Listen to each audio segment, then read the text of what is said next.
So hey there folks, welcome back to my channel. Today I wanted to talk about, is Saigon for you or is Vietnam for you? Oh, just gonna catch this green light just about. Oh, okay. Times like that, I love it when I got electric power.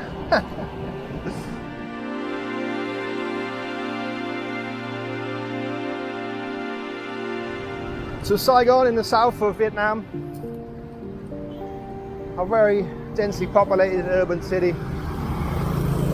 Millions and millions of motorbikes, over 10 million people I believe.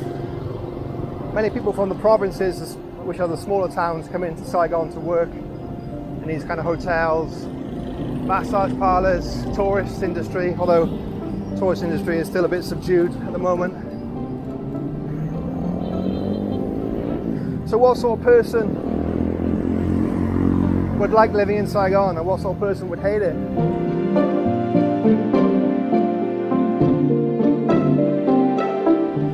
So in my opinion, I would say the larger cities are for the younger crowds. And what do I mean by younger crowds? Well, under 40 perhaps. So if you're under 40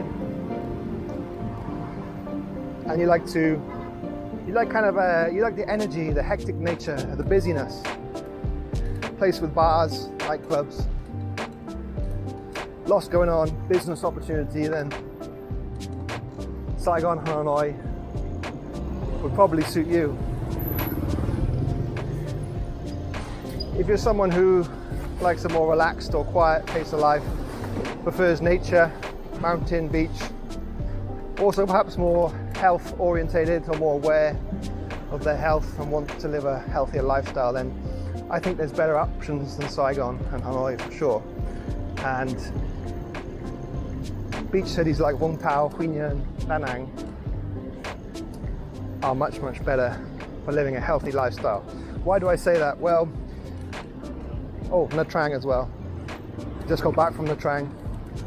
Great spot, really surprised how nice it was this time around. So why do I say that? Well, walkability, you can just walk around. They seem to spend quite a lot of money on the infrastructure in the more touristy beach towns. So Da Nang and Nha Trang and Quy Nhơn now.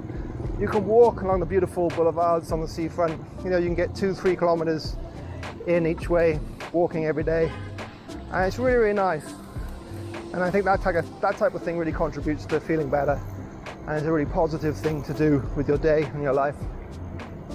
As you can see here, there's not really anywhere to walk, so you've got to walk on the road like this lady here. And there's all sorts of crap on the pavement, like boxes and motorbikes. Okay, the flowers are nice, but it's just not a walkable city.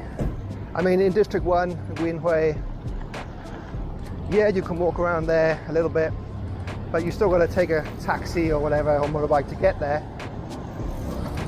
And if you're living in like the suburb type areas like most people do, it's just not that walkable.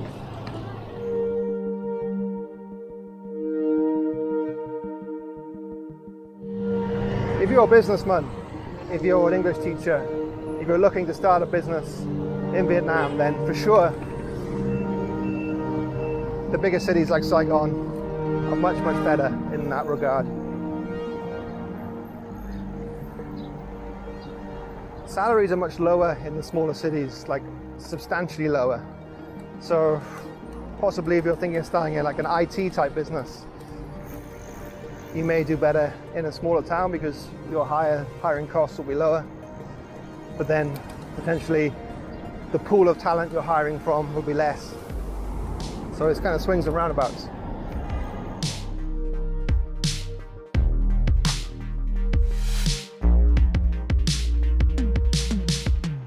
I think a lot depends on whether you're an introvert or an extrovert as well. The bigger cities tend to be more suited to more extrovert personality types for obvious reasons, more social things to do. The smaller cities, beach cities, Da Nang,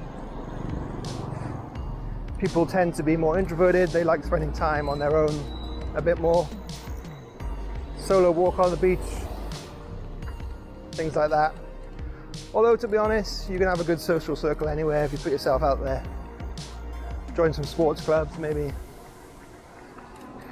You catch my drift.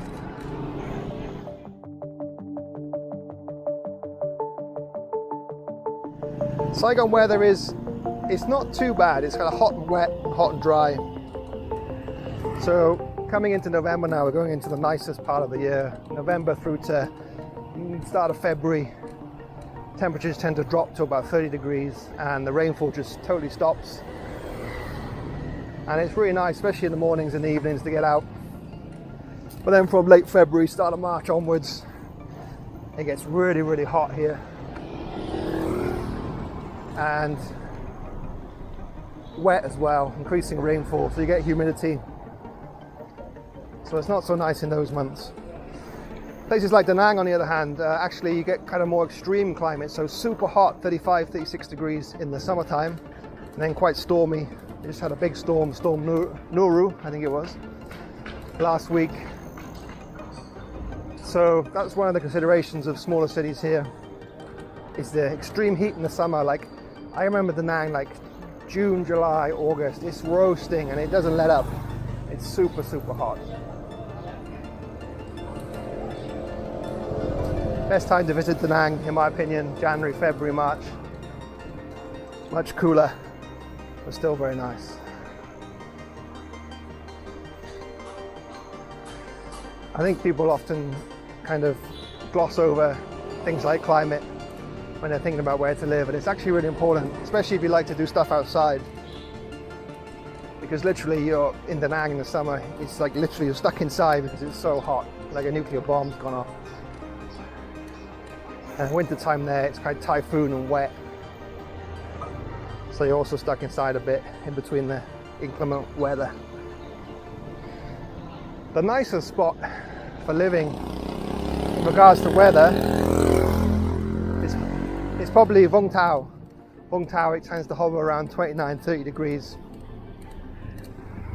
most of the year. Vung Tau is to the southeast of Ho Chi Minh City. It's a very popular destination for a weekend break, especially for Vietnamese, so it gets really busy on the weekends there. I'm going to do a trip there probably in a week or two. It's a little bit boring, but depends what you're looking for.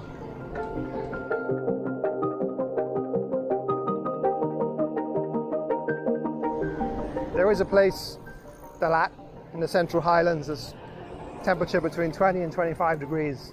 It's almost kind of European-esque climate. It's where the French used to go to escape the heat when they were in Vietnam. Also a good spot. But again, for long-term living, I'm not so sure.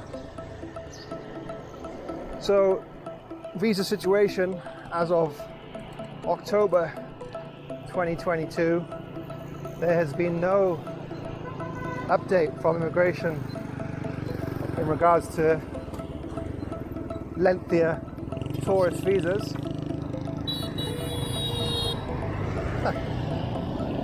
So at the moment, you still have the 30-day visa for people from the 80 countries listed on the Sutnapkan website.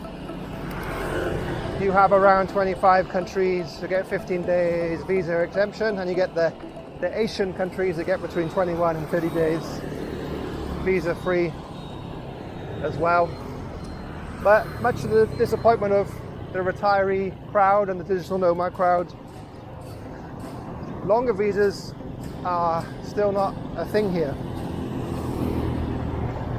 And I won't go into it in too much detail in this video, folks, but have a look at my other video on visas where I give an update as to what the current situation is.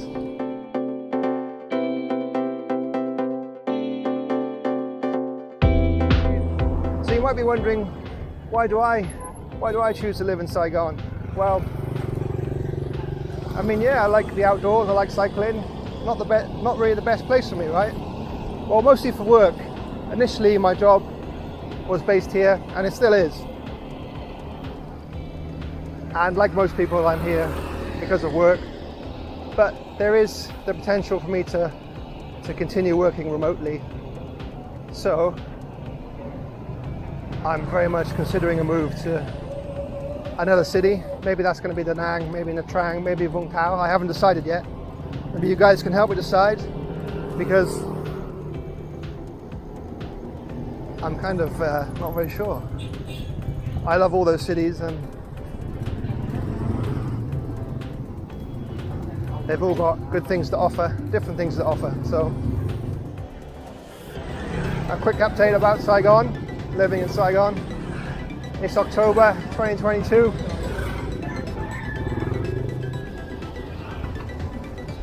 Thanks for watching and being with me today, folks. I'm almost home. Take it easy. Have a great day. Catch you later.